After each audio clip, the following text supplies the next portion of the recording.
Hello, everyone. Welcome to the Grapevine Open Meeting of Alcoholics Anonymous. I'm Chris, and I'm an alcoholic, and I'll be your host for the month of July. This is the AA Preamble. Alcoholics Anonymous is a fellowship of people who share their experience, strength, and hope with each other that they may solve their common problem and help others to recover from alcoholism. The only requirement for membership is a desire to stop drinking. There are no dues or fees for AA membership. We are self-supporting through our own contributions. AA is not allied with any sect, denomination, politics, organization, or institution, does not wish to engage in any controversy, neither endorses nor opposes any causes. Our primary purpose is to stay sober and help other alcoholics to achieve sobriety. You can enjoy the Grapevine Open Meeting every Wednesday at noon Eastern Time on this virtual platform. The meeting will be recorded and will be posted as an audio podcast every Friday on all podcast platforms, on aagrapevine.org, and on YouTube. This is an open meeting. Everyone is welcome. We are glad you're all here, especially newcomers. If you are new to AA and want to learn more about our program of recovery from alcoholism, we encourage you to find an AA group in your area. Contact with group members will help you find a sponsor and help you learn about the AA program of recovery. This is today's Grapevine Daily Quote. July 1, 2026. By working with others, I am allowed to witness the miracle of sobriety and observe the twinkling eyes as others learn to speak the language of the heart. And that is from a contributor in Orange, California from November 1996. You can sign up to receive the daily quote as a daily email at aagrapevine.org, or you will find it on the Grapevine app every morning. This is an excerpt from this month's Grapevine magazine. This is our annual prison issue, and this is called The New Me. It's from John S. in Newark, New Jersey. I can never forget the horrible crime I committed, but I do know that today I'm not the same person I was 20 years ago. Today I help others. I no longer hurt them. Today I give. I don't take. I no longer want to hurt myself. Today I can be trusted. And most of all, today I love myself. Like most alcoholics, I had very low self-esteem. I didn't like myself at all. But thanks to my higher power, I now love who and what I am. It took time for me to forgive myself. It has been a long process. I put a lot of work, and I live by the motto, no change means no change, period. I had to change everything. With the help of God, I have created a whole new me, and I'm not done yet. I will never be perfect, but I'm sure better today than I was 20 years ago. In 2 years, I am scheduled to be released back into society.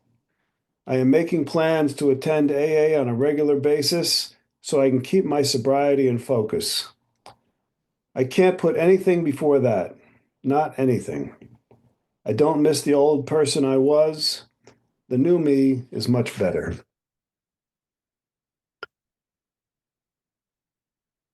And now, just let me read one reading from the book Alcoholics Anonymous, our big book. This is the beginning of chapter 3, more about alcoholism. Most of us have been unwilling to admit that we were real alcoholics. No person likes to think he is bodily and mentally different from his fellows. Therefore, it is not surprising that our drinking careers have been characterized by countless vain attempts to prove that we could drink like other people.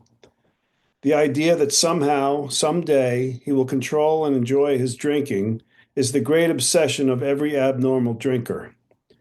The persistence of this illusion is astonishing. Many pursue it to the gates of insanity or death. We learned that we had to fully concede to our innermost selves that we were alcoholics. This is the first step of recovery. The delusion that we are like other people, or presently may be, has to be smashed. We alcoholics are men and women who have lost the ability to control our drinking. We know that no real alcoholic ever recovers control. All of us felt at times that we were regaining control, but since such intervals, usually brief, were inevitably followed by still less control, which led in time to pitiful and incomprehensible demoralization. We are convinced to a man that alcoholics of our type are in the grip of a progressive illness. Over any considerable period, we get worse, never better. We are like men who have lost their legs. They never grow new ones.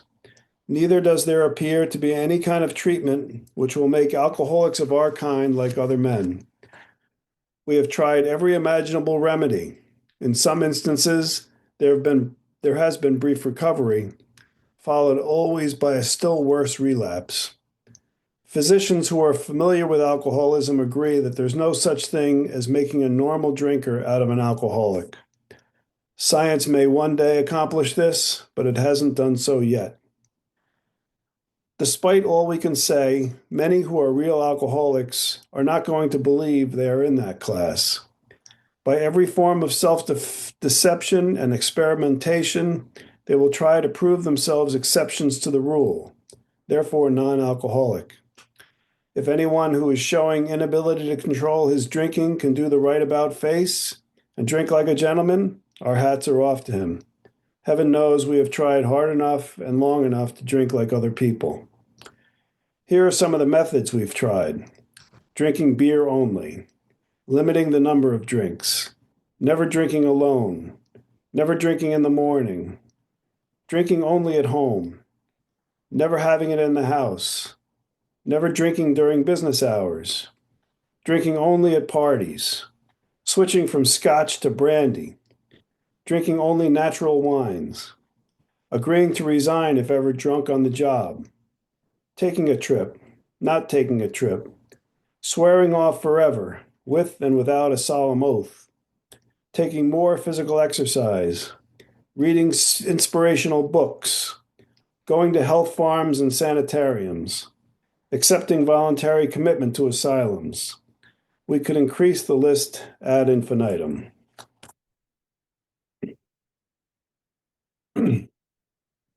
This will be a two-speaker meeting. There will be no sharing by attendees, so please sit back and relax and listen. We often hear it is best to try to identify with the speakers rather than compare your story with theirs. So now I have the pleasure of introducing our first speaker. Paolo and I have worked together for a few years now, and I find her to be an incredible person and a wonderful AA member. So let's hear Paula's story. Welcome, Paula. Thank you, Chris. Hello, everyone. My name is Paola, and I am an alcoholic. First, I want to say I really love all the readings, Chris, you did, and I'm super nervous, but it just made me relax and just remember why I'm here and our primary purpose. And that's always a wonderful feeling, really. And my sobriety date is June 21, 2011. I just celebrated 15 years of sobriety. I was telling Chris that I'm a quinceañera. 15 years is a pretty big deal. And I was born and raised in Lima, Peru, in South America. Yes, that's America too. I have two brothers, and my dad was on the Navy. He was a Navy officer, and we were raised in a kind of like military environment, and he was very strict as we grew up, and it was difficult. It was hard. He was an alcoholic, and I didn't know anything about alcoholism. My mom didn't drink, and I am the middle child, the only girl. And as I grew up, it was really hard for me to see myself as an alcoholic, and I started experiencing some things with going out with friends, and I will see that I needed to drink more and more. And I always needed to hide it and wanted to hide it because it was different for me from girls and guys, and in the environment that I was in this my social life at that point. It was mostly the men who will drink, or maybe the girls will hide it good. And so I became that. I was hiding the amount of alcohol I was drinking. And as I said, I am from Peru, and my mom didn't drink. So for me, it brought that shame and about being an alcoholic woman for me. So it was really intense for me in that way.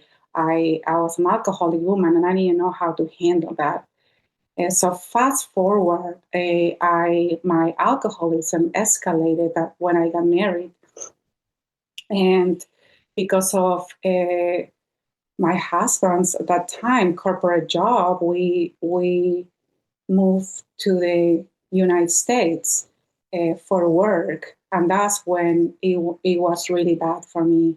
I had one kid at that time and a baby. He was like 6 months old, and I was really excited about moving out because for me it was because of I wanted to change. I was like running away from myself, and but I couldn't. So I am there. I'm an alcoholic, and I have one baby that I adore, and it's my life, and I can't be his mom because I am drinking, and I don't know anything about alcoholism. And so I asked for help, like really what's going on with me. I can't do anything. I'm supposed to be doing all these things, and I can't do it. I can't take care of my baby. And so we traveled for work, and we went back to Lima where I did outpatient treatment, and I was devastated to leave my son with family members really. And I'm really grateful today that I understand that how hard it is, not hard, how dangerous it is for a mom who is a drunk to be taking care of small children. And as much as I complained at that time, I am so grateful today that my kids were not with me at that time. My kid, I only had one, and that I could take care of myself. And so I got sober, and I went back to the States, and I was looking for a Spanish speaking meeting because I learned already a little bit about AA, and that's where you can get sober. That's one of the places that you can get sober. So I tried AA, and it was great. I went to English speaking meetings because I couldn't find Spanish speaking meetings, and I really connect with some friends, and I saw how AA is really amazing. I was living in Ohio, and that's why maybe also I couldn't find an English speaking group, but it was, I had a lot of support from the English community. I was able to stay sober. I remember going to the meeting with my boy who was a baby, and I had a lot of help. They were helping me. I was so uncomfortable. They would take my boy from me, and you just stay at the meeting. And it was hard because I couldn't understand. That makes me emotional because I remember that I couldn't understand most of the things. I did some, but like the jokes, and maybe that's not important, but things like that. So I felt, even when I was feeling part of, because I was getting sober, I was working the steps, but there was a disconnection from me that I couldn't like really feel like that sense of belonging that I experienced today, that we talk about all the time. But I kept coming back. And even when it was hard, I was told when there's a will, there's a way, there's a way, there's a will. And I went. So I was able to stay sober for almost 4 years. And my life got pretty amazing. I had a second child, and I had an amazing job that I really love. And I was happy. And my relationships got better with everybody around me. And I thought that it was pretty bad when I was in AA, when I found AA that time. But I started disconnecting little by little. Life got pretty good. And I was a mom, and I didn't think I was maybe as alcoholic as everybody else. And I'm like, well, I don't know. I don't like this. I don't like that. I don't need to go to this so many meetings. I'm fine. I'm doing my things. And I felt fine. But I learned in AA, if you are really an alcoholic, that they come, that you will drink again. And that was my experience. Really, nothing was going on than me being an alcoholic and this progressive disease. And one day I decided with two kids, small children, I decided that I was just going to drink because it was not working for me. And I did. I made a conscious decision to drink and to see what was going to happen, even when I can tell that I was really happy to be a mom of these two incredible kids. But that's what alcoholism did to me. So I chose to drink again, and there I was, thinking that it wasn't bad enough, and it was right away. I was lying to everybody. I was just unable to stay sober again, and it was really bad. It got really bad right away, and we know this disease is progressive. So I just can't stay sober. I start going to meetings again, and I stay 1 month sober, and then I drink again, and then 3 months sober, and I drink again.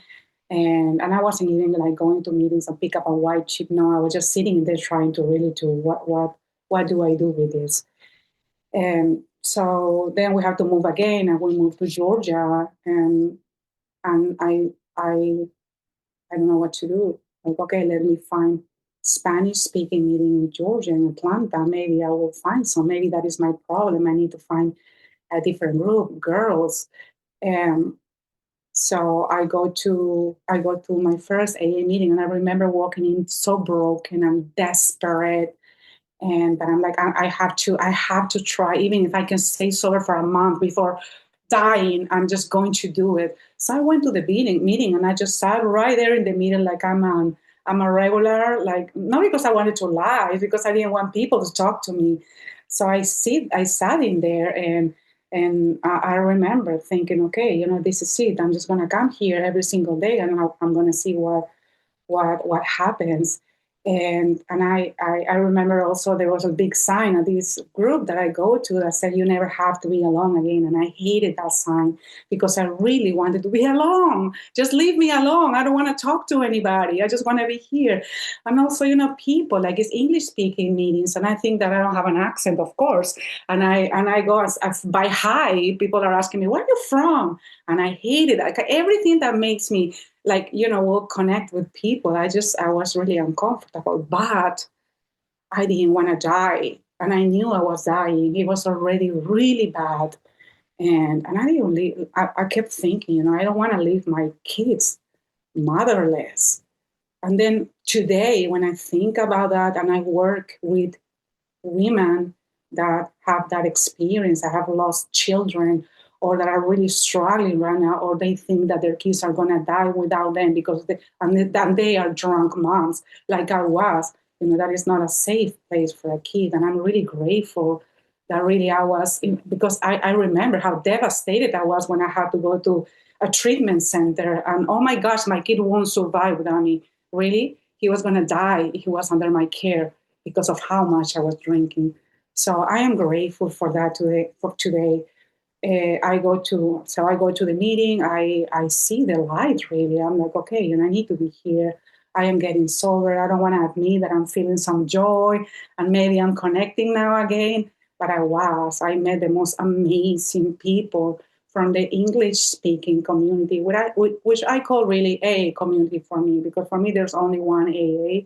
But the people that speak English, and I was there, and I was, like the book says, willing as the dying can be this time. And I stayed, and it was very, like I said, uncomfortable, but I was willing to be uncomfortable every single day. I sit at the meetings.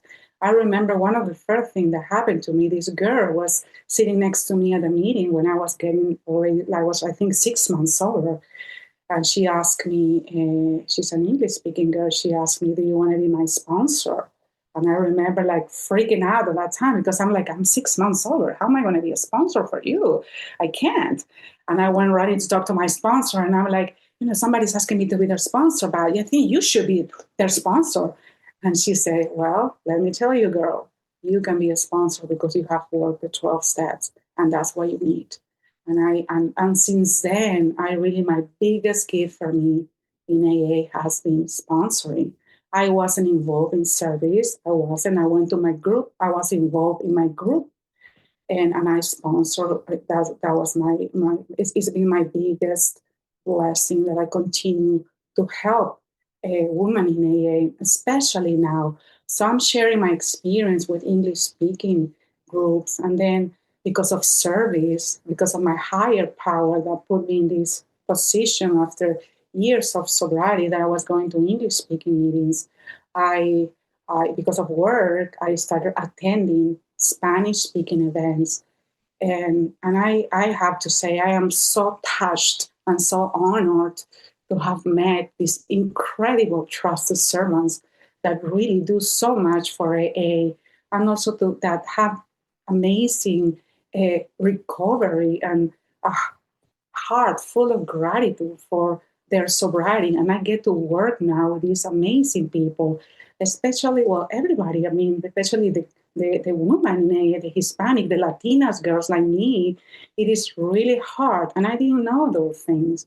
I didn't know how hard it was also here in the United States for women, Hispanic, to really stay sober, to stay in a group, to connect and to serve in a group. I just didn't know that. So I'm really grateful to travel and to see all these amazing, incredible girls who are so passionate about service, and they help me so much, so much. And they teach me so much every time because, like I said, I wasn't involved in service. I don't care. I don't care here, but I didn't really care as much of all of that. I just wanted the recovery part. And I know it's the triangle. So, I've learned different things, but it's been amazing for me to come back like this way to the Hispanic groups. I remember one of my trips 2 years ago. I was in a hotel because we were attending this event, and one of my friends from the Hispanic community called me. It was a Thursday, and I was going to just be there and probably editing some stories. I'm doing some writing, and she said, "Let's go to a meeting." And I was like, "Yes, let's go to a meeting." So we went to a Spanish speaking meeting, and it just touched my heart so much to see. And I love English speaking meetings, but these meetings, it's just so fun, so funny. Everybody's just like, it's just so wonderful. And for me, that bond that I didn't have from before, and I get to experience today, is just so beautiful. And so I wanted to share also, my about my kids, my relationship with my kids now because of sobriety has been, or it is, incredible. We are uh, close. They are teenagers. My two boys are teenagers, and they still want their mom in their lives. And that really touches me when I hear from other people, really, like other stories and things like that, just from where I come from, for having a dad and a family that was really unhealthy. And coming, I remember when I was a little girl coming to my house, my dad was an alcoholic. I was so scared all the time. Me and my brother were scared of my dad all the time. We were always in punishments or things like that. We couldn't do anything. It was hard. And for me, one of the most things that I cherish and I'm grateful for is that when my kids get to live today and get to experience, because I am a sober mother, and their dad also doesn't drink. Well, he drinks sometimes, but he's not an alcoholic. And one of the things I always remember is how safe they feel in our house. And that's something that I didn't have. And I'm grateful that I get to do that today. I get to participate in Alcoholics Anonymous. I get to help people. I get to work on myself to be able to be the best person I can be. And, life gets lifey sometimes, but because I go to meetings and because I see a lot of stories, like one of the things that I usually think about me not finding groups and thinking, oh my gosh, I am the only Hispanic Latina in the United States of America. thinking that, I think about Lavinia. Now that I get to read all these stories from women like me that are sober and go to groups and participate in service. And also really touched me when I was saying, and I think I heard somebody talking about that here at this AA live meeting about the plain language book. I was really touched by that because for me, I was sponsored with the book in English, and it was a hard book to read for me. And I went to college, and I read and I speak English, and it was hard for me to read, but I did it anyway, right? So I'm grateful we have this other tool that can help other people like me to really understand the message of Alcoholics Anonymous. And I don't know if my time is up, but I really speak less about my time, Chris, and thank you for this amazing meeting, and I'm really grateful to be here. Thank you. That's all I have. Thank you so much, Paola. I could identify with a lot of what you said, especially first coming in. I had kind of a feeling like I didn't want people to talk to me either. I would sit in the back of the room and come late and leave early, kind of thing. But eventually, AA got me. Um, and the one thing that I really could identify, and I'm kind of blown away by it. So I have adult children. My son is 28, and my daughter is 31, and they came up with the idea of the four of us, my wife and I, and the two of them going on vacation. So we did that a couple weeks ago, and I'm realizing now, like that's not typical. And certainly when I was 28, I wouldn't have been caught dead going on vacation with my parents. So it's just amazing. I had children in sobriety, so I've been lucky that way. And I also realized, like my daughter, she's 31. I got sober at 31, so that's just crazy, just crazy. All right, so here's a few announcements before we get to Gerald. The seventh tradition of AA states that every AA group should be fully self-supporting, declining outside contributions. AA members can help by contributing to your group, your local office, your area and district, and to the General Service Board. There's a great pamphlet called Self-Support, Where Money and Spirituality Mix, and you can find that on aa.org. Grapevine does not accept direct contributions, but of course we do have expenses. The best way to support Grapevine is to subscribe to the magazine, either in print, online, or on the apps. You can subscribe to the magazine in print or online by visiting aagrapevine.org.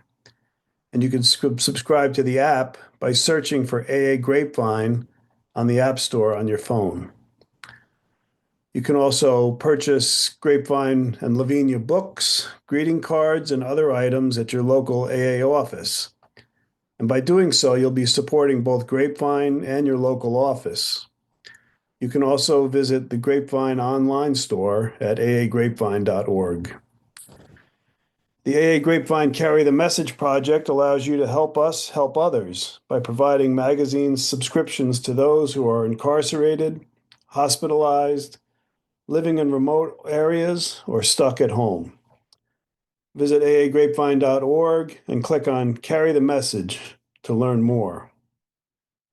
We invite you to listen to our other weekly podcast, the AA Grapevine Half Hour Variety Hour, which is available for free on all podcast platforms and on aagrapevine.org. Check out Our Primary Purpose. That's the official podcast of the General Service Office of Alcoholics Anonymous. You can tune in to hear how AA's message continues to reach those who need it most. For all podcasts, be sure to subscribe on your favorite streaming platform so you can catch all the episodes. And please follow Grapevine on Instagram and YouTube. Okay. Gerald was having some audio problems. Let's see if he's okay now. No, no audio. Okay. So Gerald, I'm gonna sorry, I'm gonna I'm gonna share my story and but stay on and we'll get this fixed for next time, okay? So hi everybody, I'm Chris and I am an alcoholic. I grew up in an Irish Catholic neighborhood, and drinking was a huge part of the neighborhood. My both my parents liked to drink. My grandmother liked to drink. We all watched these sort of people who worked day in and day out, and they would get home from work and start drinking, and they would be happy-go-lucky and fun for a couple hours, and then they would turn nasty and mean after a couple more hours. So it was a real roller coaster growing up. It was a lot of bad stuff went on in our house. My parents used to fight to the point where the police would have to come to the house, and I remember being a little kid and seeing the police cuffing my father on the floor and taking him out of the house, and it was very traumatic. Anyway, despite that, I grew up like kind of enchanted by drinking and wanted to do it and thought it was an adult thing and it was fun and all this. And when I was 10 years old, my sister, who's 12 years older than me, got married, and there was a big reception after the wedding, and I went around to her friends and my new brother-in-law's friends and took sips from everybody's drinks around the table. You know, they had tables of 10, and I would go around and take a sip from all the different drinks, and people thought it was cute, and I got wasted. I had to be taken home and put on the couch because I passed out drunk. And that was pretty much how I drank the rest of my life. I kind of took a break from a couple years after that incident, but as soon as I was 12 or 13, I was stealing beer from my father. We always had a big fridge full of beer in the basement, and I would steal it um, and steal enough for friends. But soon I was stealing, enough for us to go into the woods and drink, but always had extra for myself, And if there was two beers left and three of us, I was going to make sure I got two of them, or I got them before the other guys got them, kind of thing. Um, and the way I drank was that it was like obsessive, It was sort of, I couldn't get it down fast enough. I couldn't get enough. I couldn't get it down fast enough. I drank as fast as I could to get as drunk as I could. And it was really, it was really sick when I think about it, how addicted to it I was from the very beginning. And it was mostly a binge drinker at first. As a teenager, I was a binge drinker, binge on weekends, and then the weekends grew to Thursday, Friday, Saturday, it's sort of, then when I got to high school, I started drinking in the afternoons after school, and then a couple of years later, having fake proof drinking during school, going to a bar that was near the school and gonna just go because had fourth period off and go for fourth period, but then never go back, and somehow I dragged some other people along with me, but it was always different people, and some people like, no, I'm not doing that again. I can't do that, but that's what I wanted to do. And I would buy enriched wines like Mad Dog 2020. Well, I shouldn't say the names. Enriched wines that were like, the stuff you drank to get drunk, and I would drink that was cheap and it was potent. and I would drink that stuff. And I got so that it took me 4 or 5 years to get through high school because I was less interested in going to school than I was with drinking, and I would skip in the springtime, in the fall, I would skip classes and drink out on this hill that was away from the school, but it was still part of the property, and it was just a horrible way. And the thing was, like the way I drank, like I said, I couldn't get enough, and I couldn't get it fast enough, and I suffered from horrible hangovers. I mean, just like sick and headache and nauseous and weak, and suffered through it, and the only cure was to drink again, and that's what I did.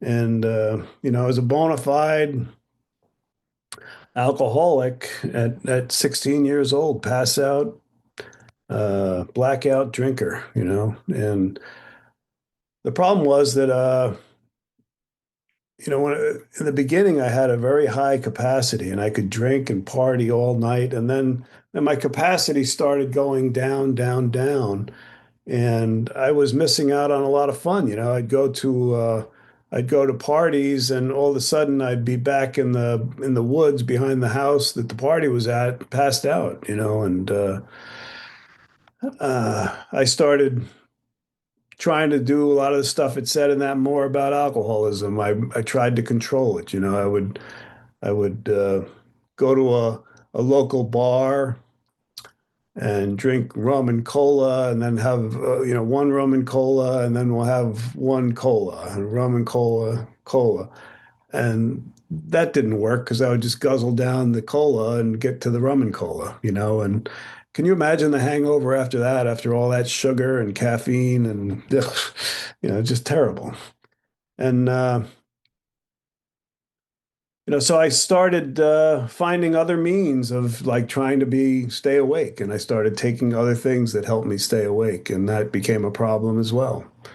And anyway, all this sort of culminated. I was working at a I had graduated high school finally after 5 years, and I started working at this marina on the Hudson River here where I live, and I went out one particular night and I went to see a local New York City artist down in New York City at a club, and did the extra substances to try to stay awake, and drank all night, and then had to go to work, and then um, was dying from this terrible hangover, lying under a boat, scraping the paint off the boat to repaint it. And it was probably 90 degrees out, and I had goggles on and a mask, and couldn't breathe and couldn't see, and just totally hung over. And I started to think like this. I started at that moment trying to think, like this. I can't go on like this. That was like the first time I ever thought that. I thought it was all fun and games until it started to have some real consequences. And but I kept drinking. You know how it is. It doesn't matter. But one week, I had Tuesdays off at this job, and on Monday night we went to a local bar. We packed the car with food and beer and went to the bar. Stayed at the bar until 4 a.m. and then drove down to Long Island to the beaches, um, and got to the beach at like 6 a.m.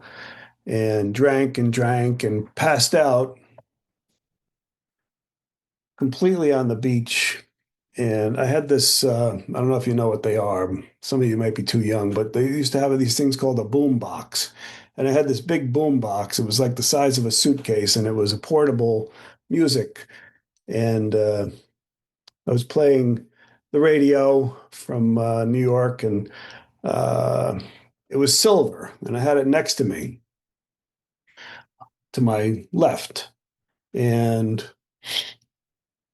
I passed out drunk on the beach, and the sun kept coming up and up and up and up, and it was right over my head eventually, and the right side of my body got like first degree burns, but the reflection off the boom box caused second degree burns on the left side of my body.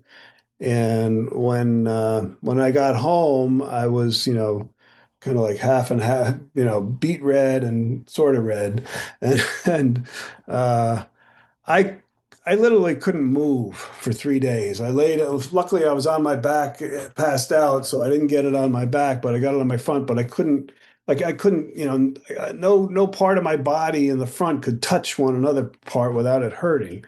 So I laid in bed for 3 days.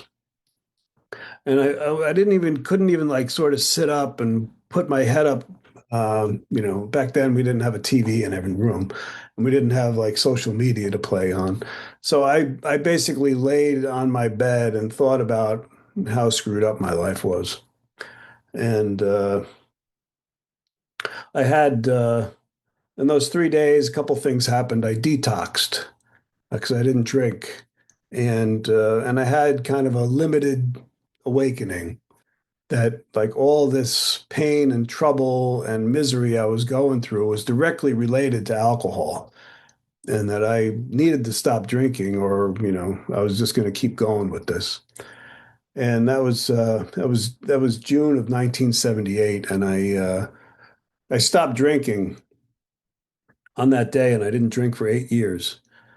And a lot of great stuff happened.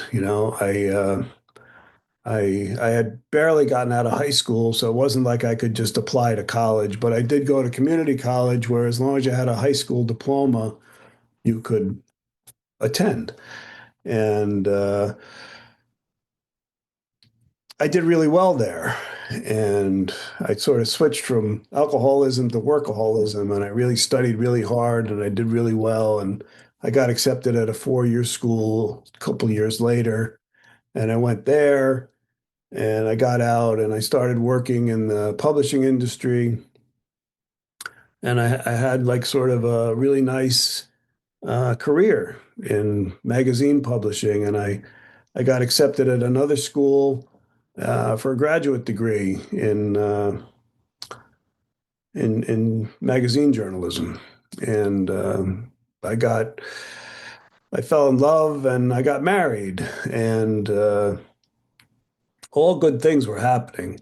Uh, Except I was a dry drunk, and I was prone to anxiety, and I was prone to bad moods, and I was prone to depression, and I was prone to anger, and wasn't an easy person to live with. And despite not drinking, I had no program of recovery. I had no fellowship to rely on. I had no higher power to rely on. And when the inevitable happened, my first wife had an affair, and I caught them in our apartment, and it really broke my heart and set me off, and I went back to drinking. And I drank and drugged for 2 years in an attempt, I think, to kill myself looking back now because I was in so much pain. Um, Luckily, I was still in grad school, and I got into therapy because of my pain, pain of the breakup and all that. And my therapist told me that he wasn't qualified to diagnose alcoholism, but I certainly knew whether I was an alcoholic or not. And if I am, then he probably wouldn't be able to help me with that. But Alcoholics Anonymous would be a good place to try. And so I took that under consideration for a year or two, and stayed, thought about it. Um, but I used to see this advertisement in the student newspaper, and the advertisement said Alcoholics Anonymous meets every Monday, 12:30, Student Union Room 413. And there was a particularly bad weekend that I went through, and I tried to sober up on Sunday. And when I went to bed on Sunday night, I started hallucinating and seeing like scary stuff and in the walls and in I couldn't close my eyes because I would see this scary stuff, and I couldn't open my eyes because anyway, it was I knew that that was a bottom, and I started thinking about what my therapist had said and this advertisement that I saw. And so that Monday, I got the courage up and I went to my first AA meeting at the student center at NYU.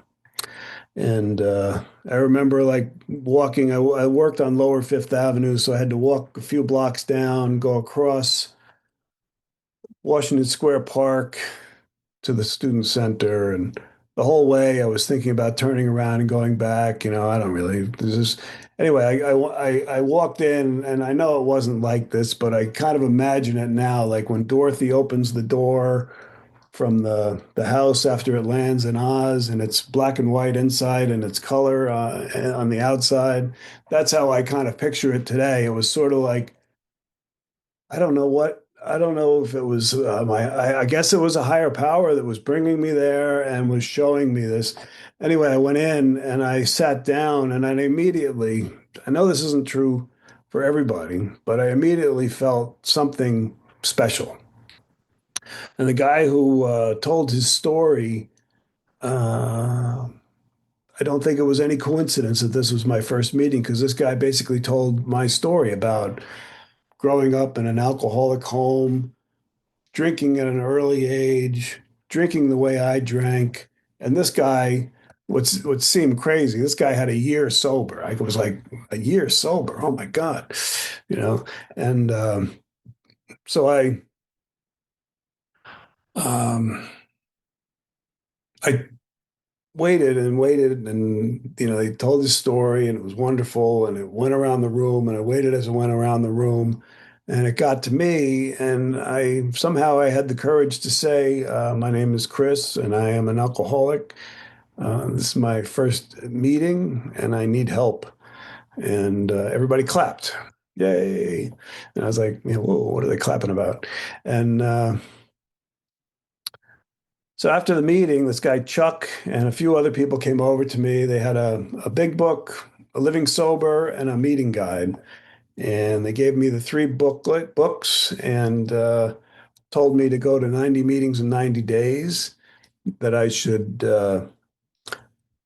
get at least a temporary sponsor to start out, that I should get phone numbers and call people, and that even if I didn't believe, I should say a brief prayer in the morning asking that I be relieved from the desire to drink that day. And at night, when I go to bed, I should thank whatever higher power I have for another day sober. And I started doing those things. And not only did I stay sober, but I started getting an enthusiasm for AA and for life again, and really felt immediately some sort of spiritual connection, at least with the people. And soon after that, working on the steps with my new sponsor, Chuck, this guy, Chuck, who helped me incredibly when I first started, um, working the steps. And I had one of these spiritual awakenings that people talk about, white light experiences. I was coming home from um, work one night and on the train going up the Hudson River during the sunset. And I got to that part of the big book where it asks the question, do I now believe or am I willing to believe? And at that point, I didn't really believe, but then the question about, am I willing to believe? And I looked out the window and I saw the sunset and I somehow or another, I just said to myself, yeah, I guess I'm willing to believe. And then all of a sudden, boom, this feeling of elation came over me, and the weight of all this crazy life that I was leading kind of felt like it came off my shoulders, and I felt incredibly light and happy and wonderful. And I since I've had that, I have never again had a desire to drink. Um, and I keep doing the same thing that they told me at my first meeting. I go to a lot of meetings, and I try to ask for relief from alcoholism every morning, and I try to say a prayer of thanks every night. And I've kind of slacked off on calling people. I need to do more of that. But I do talk to people, and I see folks like Gerald regularly, and we'll get Gerald on one of these weeks, get his get his audio fixed, and I'm really happy to be here. You know, the funny thing is, I was studying magazine journalism at NYU when I went to my first meeting at NYU. And you probably know that I'm the publisher of the AA Grapevine. And they didn't care whether I had a master's degree or not, but they did need me to be sober to have this job. So AA qualified me for this job more than my education did. So, and I'm happy to be here and share with everyone. And thank you all for being here. That's it. Um, I will say, please let your friends know about our meeting. This is an open meeting, so it is also ideal for friends who want to learn more about Alcoholics Anonymous. Keep this in mind when doing cooperation with the professional community or public information work. And I'm going to invite Paola to close the meeting in the way of her choice. Thank you, Chris. And thank you, Gerald. I look forward to hearing you next time. Thank you, Chris, for your story. I'm so glad I was here to hear it. And I want to close it with the St. Francis prayer. Lord, make me a channel of thy peace, that where there is hatred, I may bring love, that where there is wrong, I may bring the spirit of forgiveness, that where there is discord, I may bring harmony, that where there is error, I may bring truth, that where there is doubt, I may bring faith, that where there is despair, I may bring hope, that where there are shadows, I may bring light, that where there is sadness, I may bring joy.